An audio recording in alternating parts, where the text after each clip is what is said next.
ওই যে পড়তাছে পড়তাছে পড়তাছে, আবার পড়বো, ওই উপর থেকে পাতা পড়ে। আরেকবার ধরে, এটা ধরতে হবে, এটা ধরতে হবে, এটা ধরতে হবে। এ রে, পারলো না রে। আবার আরেকটা বললো, আরেকটা বললো, আরেকটা বললো, আরেকটা বললো।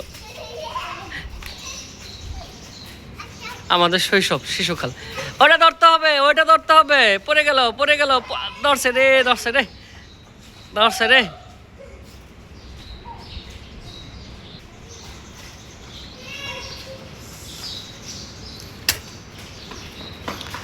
ওই যে আরো দুইটা পড়তাছে, আরো আরো দুইটা। ওই উপর থেকে পাতা পড়ে অনেকগুলি, এবার অনেকগুলি পড়তাছে।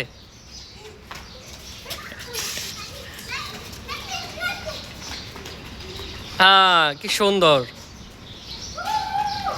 সব পাতা ঝরে যাচ্ছে গাছ থেকে। মাহে রমজান, তৃতীয় রোজা। আমাদের জীবন থেকে এরকম করে গুণাগুলি ঝরে যাক, শিশুর মতো হয়ে যায় আমরা। আল্লাহ আমাদেরকে ক্ষমা করে দিও। হ্যাঁ, ধরতে হবে। ধরছে রে, ধরছে রে।